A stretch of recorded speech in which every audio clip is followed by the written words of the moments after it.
Hey, it's Thursday, June 16th. Welcome back to another episode of Educated Guess, and I want to thank you all for tuning back in. Most of you are here just to hear about the Cooper and Cle Elum, and thankfully I'm back in the home valley, out here to give you a visual report. So right off the bat, let's take a look at the Cooper. It's sitting at a perfect medium level. It's beautiful. We're also not seeing some beautiful things way up here. Lots of fresh wood on this stretch. As you know, we did have a pretty high water event this last weekend, and from a report a couple weeks ago, there's lots of wood in the river right now. So any of that wood's probably shifted around a little bit, and there might be new wood in there. And then now let's take a quick look at the Cle Elum.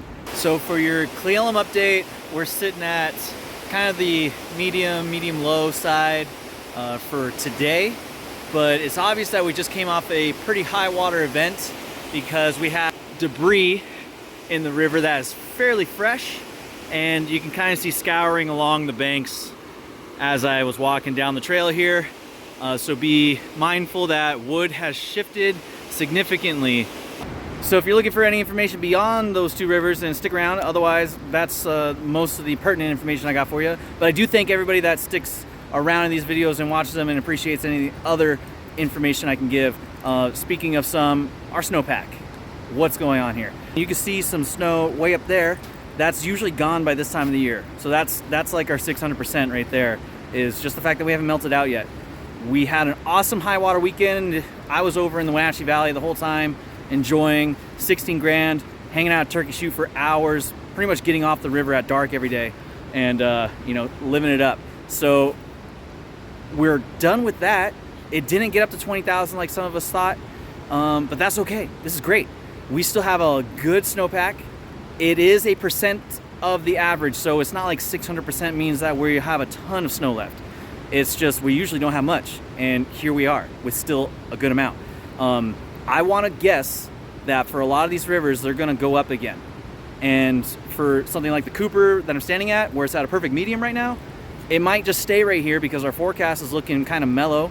There's no heat in the near future.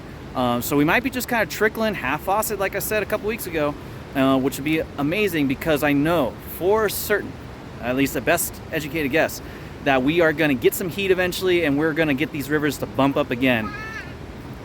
I'm sorry, what?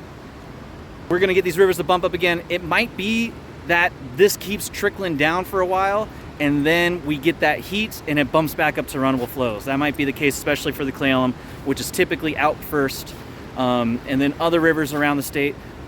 What's going on with the green?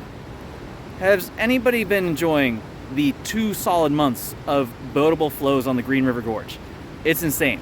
We're going to try and get our company out there maybe one of these days here. We might get some June Green River Gorge. That'd be amazing. We might have some July Skycomish, which would be amazing at like decent flows, not the typical 1,000 CFS that we see later in the summer. And Wenatchee, that's going to be going for a while. So as a general idea for this week's guesses, if it's something that you want to boat, it's another chance to get out and boat it because most everything is going to be in. We're finally at like a cooler period that a lot of things aren't going to be too high. Oh, careful. I got an extra set of arms back there. But get after it, If you have questions, comments, concerns about different stretches of river, for instance, if you're looking for a wood report, please share it out there if you got the intel.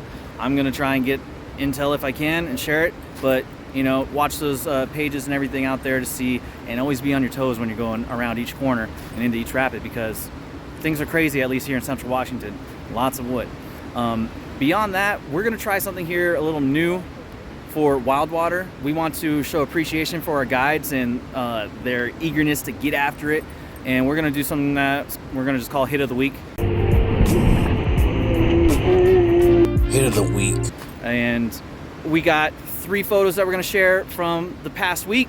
One of them is Craig smashing through one of the hits in Lower Gorilla, or some people call it Shark's Tooth, and you can't even see his boat anymore. And then we also got Nathan that's out there. He's typically in a kayak going through all this kind of stuff, but he's having a nice clean hit going through the same rapid. And then we also got Guy pulling that last stroke for all it's worth, to get out of rodeo hole at 16 grand and not fall back in that pit.